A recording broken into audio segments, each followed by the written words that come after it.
Greetings, dear friends and kin, I am Joeseph Edgley, born on the 25th of August, 1843, in Wickhambrook, England, to Thomas Edgley and Amy Simpson. I was the 9th and last child of my dear mother, a godly woman who raised us with love and taught us to cherish the Bible. My father passed when I was but 3, leaving her to toil alone with 9 children.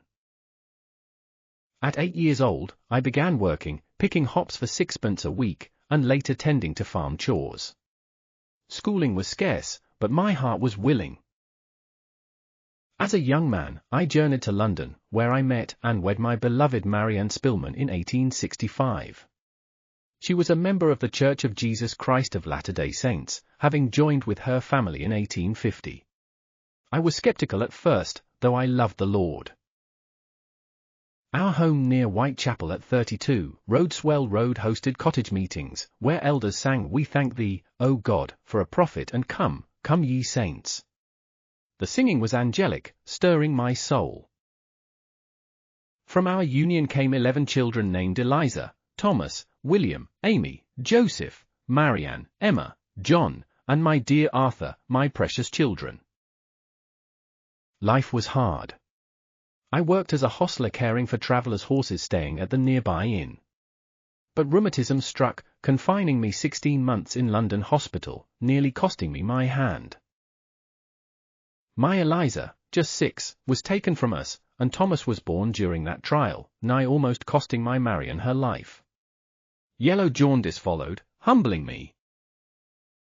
With my children gathered round, William and Arthur often helping, I'd struggle to read the Book of Mormon. They outpaced me, and that opened my eyes to the gospel. On the 11th of June, 1882, I was baptized, a joy for my wife and family. Elder West of Utah confirmed me, promising my family would speedily gather to Zion's valleys. I thought it extravagant, for we were very poor, 11 souls to feed with scarce a shilling. My wife pawned my Sunday suit for bread on Mondays, redeeming it each Saturday.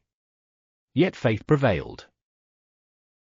A blind man visiting London seeking treatment for his sight and boarding in our home, William Owens, surprised me by inviting me to Utah, paying my way.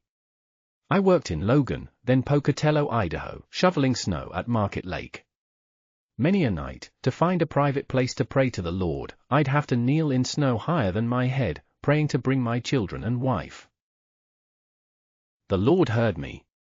Railroad officials moved me to Pocatello, where I chopped ties and helped construct new lines for the railroad. Mr. David Jones asked where my family was and I replied, "They're still in England." He generously loaned me money to fetch my family in 1888. With his help, I built a 2-room home at 629 North Harrison, Pocatello, where folks still dwell. My children, Thomas, William, Amy, Joseph, Marianne, Emma, John, and Arthur, grew strong in the faith. We were all sealed in the Logan Temple in 1890. I served as counselor to Bishop Carl J. Cannon and was ordained a patriarch on the 15th of August, 1915, by Apostle James E. Talmage. Marianne passed in 1906, and I later wed another Marianne Price. We were companions till my death on the 26th of April, 1925, buried beside my first wife in Pocatello. Our Heavenly Father lifted us from poverty to this glorious land. Trust in Him, as I did, and ye shall see His hand. Thank you for listening to my story.